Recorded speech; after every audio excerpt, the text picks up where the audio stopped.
The Adventure of the Bruce Partington Plans, Part 1. In the third week of November, in the year 1895, a dense yellow fog settled down upon London. From the Monday to the Thursday, I doubt whether it was ever possible from our windows in Baker Street to see the loom of the opposite houses. The first day Holmes had spent in cross-indexing his huge book of references. The second and third had been patiently occupied upon a subject which he had recently made his hobby, the music of the Middle Ages. But when, for the fourth time, after pushing back our chairs from breakfast, we saw the greasy, heavy brown swirl still drifting past us, and condensing in oily drops upon the window-panes, my comrade's impatience and active nature could endure this drab existence no longer. He paced restlessly about our sitting-room in a fever of suppressed energy, biting his nails, tapping the furniture, and chafing against inaction. "Nothing of interest in the paper, Watson?" he said. I was aware that, by anything of interest, Holmes meant anything of criminal interest. There was the news of a revolution, of a possible war, and of an impending change of government, but these did not come within the horizon of my companion. I could see nothing recorded in the shape of crime which was not commonplace and futile. Holmes groaned and resumed his restless meanderings. "The London criminal is certainly a dull fellow," said he in the querulous voice of the sportsman whose game has failed him. "Look out the window, Watson. See how the figures loom up, are dimly seen, and then blend once more into the cloud bank. The thief or the murderer could roam London on such a day as the tiger does the jungle, unseen until he pounces, and then evident only to his victim." "There have," said I, "been numerous petty thefts." Holmes snorted in contempt. "This great and sombre stage is set for something more worthy than that," said he. "It is fortunate for this community that I am not a criminal." "It is indeed," said I heartily. "Suppose that I were Brooks or Woodhouse, or any of the 50 men who have good reason for taking my life, how long could I survive against my own pursuit? A summons, a bogus appointment, and all would be over. It is well they don't have days of fog in the Latin countries, the countries of assassination. By Jove, here comes something at last to break our dead monotony." It was the maid with the telegram. Holmes tore it open, and burst out laughing. "Well, well, what next?" said he. "Brother Mycroft is coming round." "Why not?" I asked. "Why not? It is as if you met a tram-car coming down a country lane. Mycroft has his rails, and he runs on them. His Pall Mall lodgings, the Diogenes Club, Whitehall, that is his cycle. Once, and only once, he has been here. What upheaval can possibly have derailed him?" "Does he not explain?" Holmes handed me his brother's telegram. "Must see you over, Cadogan West. Coming at once. Maycroft." Cadogan West? I have heard that name. "It recalls nothing to my mind, but that Maycroft should break out in this erratic fashion. A planet might as well leave its orbit. By the way, do you know what Maycroft is?" I had some vague recollection of an explanation at the time of the adventure of the Greek interpreter. "You told me that he had some small office under the British government?" Holmes chuckled. "I did not know you quite so well in those days. One has to be discreet when one talks of high matters of state. You are right in thinking that he is under the British government. You would also be right in a sense if you said that occasionally he is the British government.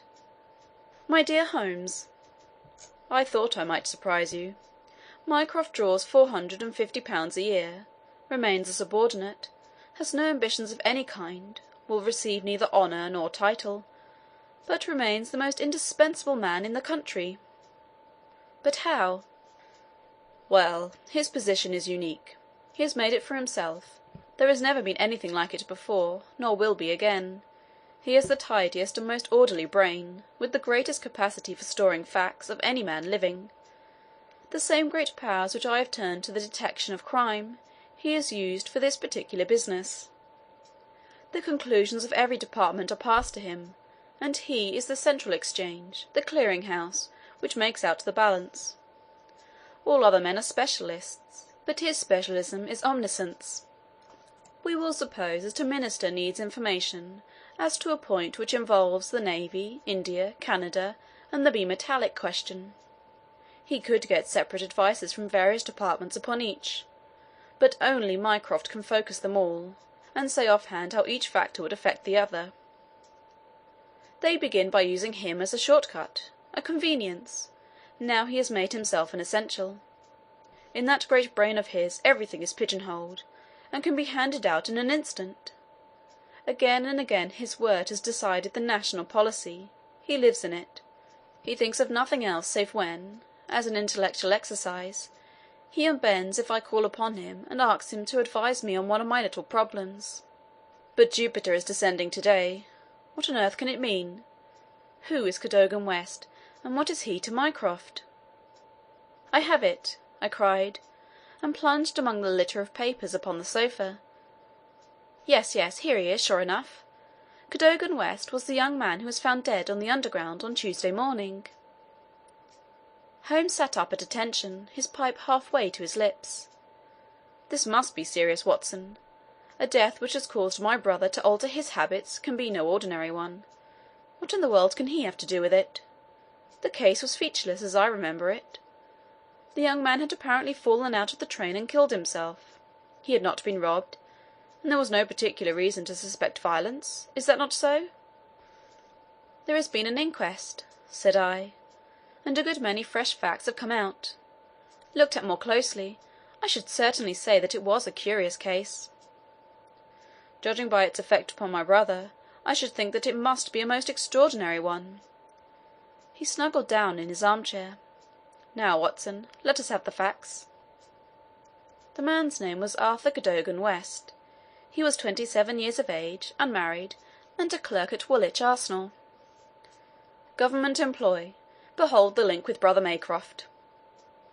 He left Woolwich suddenly on Monday night, was last seen by his fiancée, Miss Violet Westbury, whom he left abruptly in the fog about 7:30 that evening.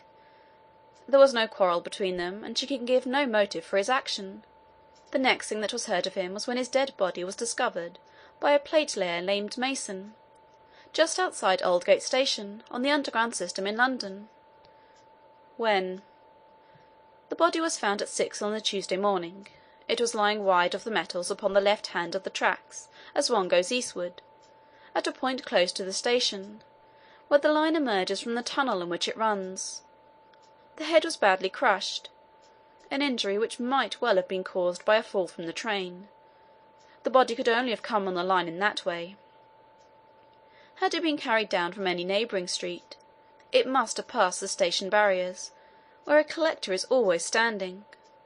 This point seems absolutely certain. Very good. The case is definite enough. The man, dead or alive, either fell or was precipitated from a train. So much is clear to me. Continue.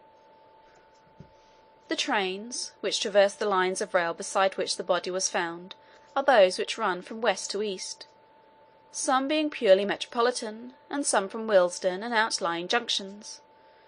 It can be stated for certain that this young man, when he met his death, was travelling in this direction at some late hour of the night, but at what point he entered the train it is impossible to state.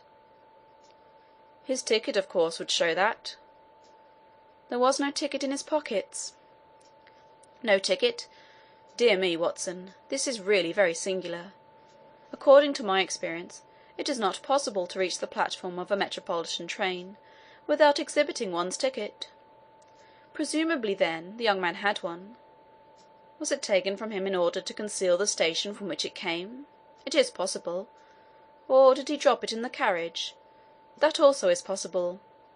But the point is of a curious interest. I understand that there was no sign of robbery? Apparently not. There is a list here of his possessions. His purse contained £2.15. He had also a cheque-book on the Woolwich branch of the Capital and Counties Bank. Through this his identity was established. There were also 2 dress circle tickets for the Woolwich Theatre, dated for that very evening, Also a small pocket of technical papers. Holmes gave an exclamation of satisfaction. "There, we have it at last, Watson. British Government, Woolwich Arsenal, technical papers, Brother Mycroft. The chain is complete. But here he comes, if I am not mistaken, to speak for himself." A moment later the tall and portly form of Mycroft Holmes was ushered into the room. Heavily built and massive, there was a suggestion of uncouth physical inertia in the figure, but above this unwieldy frame there was perched a head so masterful in its brow, so alert in its steel-grey, deep-set eyes, so firm in its lips, and so subtle in its play of expression, that after the first glance one forgot the gross body and remembered only the dominant mind. At his heels came our old friend Lestrade of Scotland Yard. Thin and austere, the gravity of both their faces foretold some weighty quest. The detective shook hands without a word. Mycroft Holmes struggled out of his overcoat and subsided into an armchair. "A most annoying business, Sherlock," said he. "I extremely dislike altering my habits, but the powers that be would take no denial. In the present state of Siam it is most awkward that I should be away from the office. But it is a real crisis. I have never seen the Prime Minister so upset. As to the Admiralty, it is buzzing like an overturned beehive. Have you read up the case?" "We have just done so. What were the technical papers?" "Ah, there's the point. Fortunately, it has not come out. The press would be furious if it did. The papers which this wretched youth had in his pocket were the plans of the Bruce Partington submarine." Mycroft Holmes spoke with a solemnity which showed his sense of the importance of the subject. His brother and I sat expectant. "Surely you have heard of it? I thought every one had heard of it." "Only as a name?" "Its importance can hardly be exaggerated. It has been the most jealously guarded of all government secrets. You may take from me that naval warfare becomes impossible within the radius of a Bruce Partington's operation.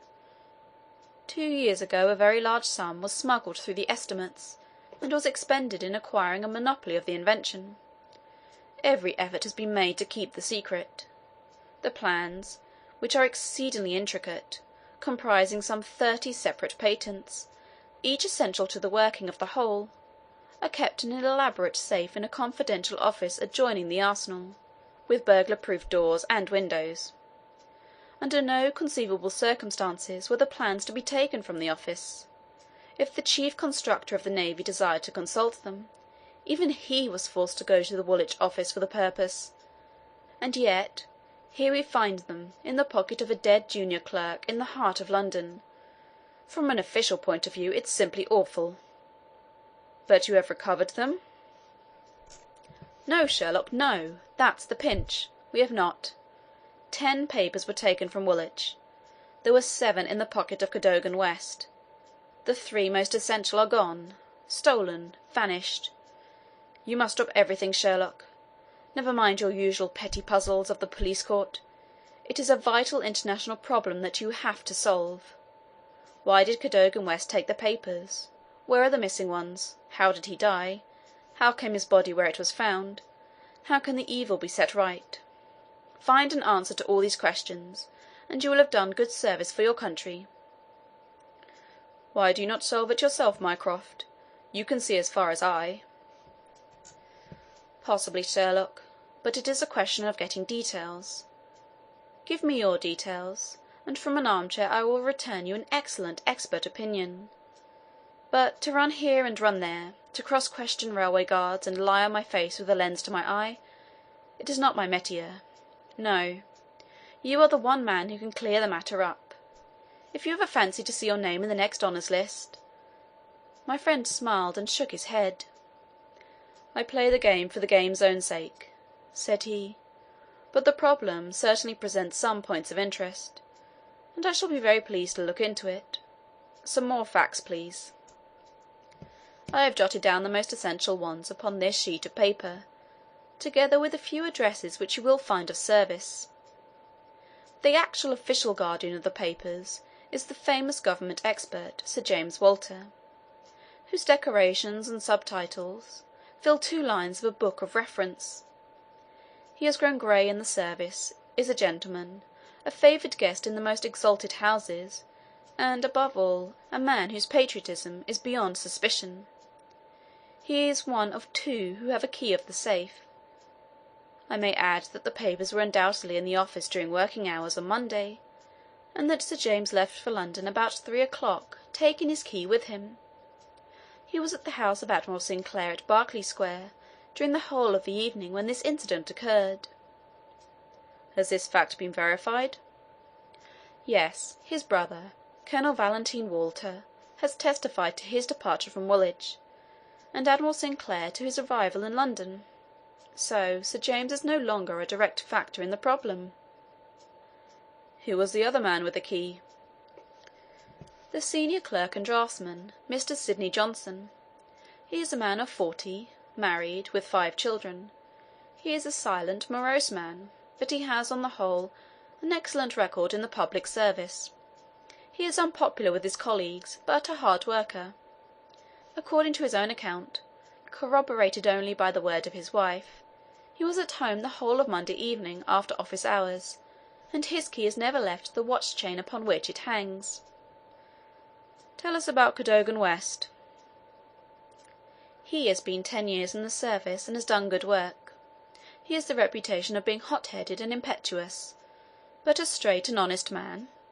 We have nothing against him. He was next to Sidney James in the office.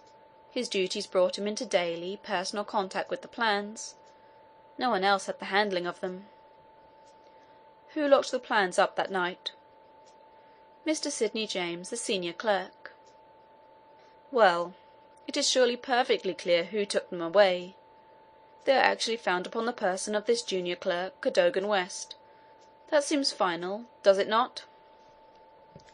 It does, Sherlock, and yet it leaves so much unexplained. In the first place, why did he take them? I presume they were of value. He could have got several thousands for them very easily. Can you suggest any possible motive for taking the papers to London, except to sell them? No, I cannot. Then we must take that as our working hypothesis. Young West took the papers. Now this could only have been done by having a false key. Several false keys. He had to open the building and the room. He had, then, several false keys. He took the papers to London to sell in secret, intending, no doubt, to have the plans themselves back in the safe next morning, before they were missed. While in London on this treasonable mission, he met his end. How? We will suppose that he was travelling back to Woolwich when he was killed and thrown out of the compartment. Aldgate, where the body was found, is considerably past the station for London Bridge, which would be his route to Woolwich. Many circumstances could be imagined under which he would pass London Bridge. There was someone in the carriage, for example, with whom he was having an absorbing interview. This interview led to a violent scene in which he lost his life. Possibly he tried to leave the carriage, fell out on the line, and so met his end. The other closed the door. There was a thick fog, and nothing could be seen. No better explanation can be given without our present knowledge, and yet consider, Sherlock, how much you leave untouched. We will suppose, for argument's sake, that young Cadogan West had determined to convey these papers to London. He would naturally have made an appointment with the foreign agent, and kept his evening clear. Instead of that, he took 2 tickets for the theatre, escorted his fiancée halfway there, and then suddenly disappeared. "A blind," said Lestrade, who had sat listening with some impatience to the conversation. "A very singular one. That is objection number 1. Objection number 2. We will suppose that he reaches London, and sees the foreign agent. He must bring back the papers before morning, or the loss will be discovered. He took away 10, only 7 were in his pocket. What has become of the other 3? He certainly would not leave them of his own free will. Then again, where is the price of his treason? One would have expected to find a large sum of money in his pocket." "It seems perfectly clear to me," said Lestrade. I have no doubt at all as to what occurred. He took the papers to sell them. He saw the agent. They could not agree as to a price. He started home again, but the agent went with him. In the train the agent murdered him, took the more essential papers, and threw his body from the carriage. That would account for everything, would it not? Why had he no ticket? The ticket would have shown which station was nearest the agent's house. Therefore he took it from the murdered man's pocket. Good, Lestrade, very good, said Holmes. Your theory holds together, but if this is true, then the case is at an end. On the one hand, the traitor is dead. On the other, the plans of the Bruce Partington submarine are presumably already on the continent. What is there for us to do? To act, Sherlock, to act, cried Mycroft, springing to his feet. All my instincts are against this explanation. Use your powers. Go to the scene of the crime. See the people concerned. Leave no stone unturned. In all your career you've never had so great a chance of serving your country. Well, well, said Holmes, shrugging his shoulders. Come, Watson, and you, Lestrade, could you favour us with your company for an hour or two? We will begin our investigation by a visit to Aldergate Station. Good-bye, Mycroft. I shall let you have a report before evening, but I warn you in advance that you have little to expect. An hour later, Holmes, Lestrade, and I stood upon the Underground Railroad at the point where it emerges from the tunnel immediately before Aldgate Station. A courteous, red-faced old gentleman represented the railway company. "This is where the young man's body lay," said he, indicating a spot about 3 feet from the metals. "It could not have fallen from above, for these, as you see, are all blank walls. Therefore it could only have come from a train, and that train, so far as we can trace it, must have passed about midnight on Monday." "Have the carriages been examined for any signs of violence?" "There are no such signs, and no ticket has been found." "No record of a door being found open?" "None." "We have had some fresh evidence this morning," said Lestrade. "A passenger who passed Aldgate in an ordinary Metropolitan line train about 11:40 on Monday night declares that he heard a heavy thud, as of a body striking the line, just before the train reached the station. There was dense fog, however, and nothing could be seen. He made no report of it at the time. Why, whatever is the matter with Mr. Holmes?" My friend was standing with an expression of strained intensity upon his face, staring at the railway metals where they curved out of the tunnel. Aldgate is a junction, and there was a network of points. On these his eager, questioning eyes were fixed, and I saw in his keen, alert face that tightening of the lips, that quiver of the nostrils, and the concentration of the heavy tufted brows which I knew so well. "Points," he muttered, "the points." "What of it? What do you mean?" "I suppose there are no great number of points on a system such as this?" "No, there are very few." "And a curve too. Points on a curve. By Jove, if it were only so!" "What is it, Mr. Holmes? Have you a clue?" "An idea, an indication, no more. But the case certainly grows in interest. Unique, perfectly unique. And yet why not? I do not see any indications of bleeding on the line." "There were hardly any." "But I understand that there was a considerable wound." "The bone was crushed, but there were no great external injuries." "And yet one would have expected some bleeding. Would it be possible for me to inspect the train which contained the passenger who heard the thud of a fall in the fog?" "I fear not, Mr. Holmes. The train has been broken up before now, and the carriages redistributed." "I can assure you, Mr. Holmes," said Lestrade, "that every carriage has been carefully examined. I saw to it myself." It was one of my friend's most obvious weaknesses that he was impatient with less alert intelligences than his own. "Very likely," said he, turning away. "As it happens, it was not the carriages which I desired to examine. Watson, we have done all we can here. We need not trouble you any further, Mr. Lestrade. I think our investigation must now carry us to Woolwich." At London Bridge, Holmes wrote a telegram to his brother, which he handed to me before dispatching it.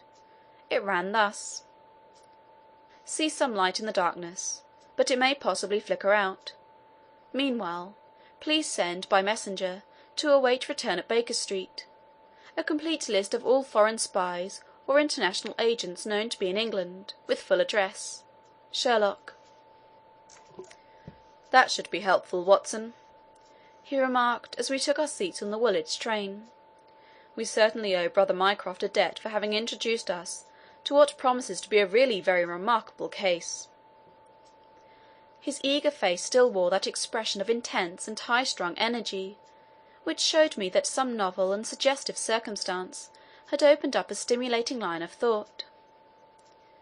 See the foxhound with hanging ears and drooping tail as it lolls about the kennels, and compare it with the same hound as, with gleaming eyes and straining muscles, it runs upon a breast-high scent.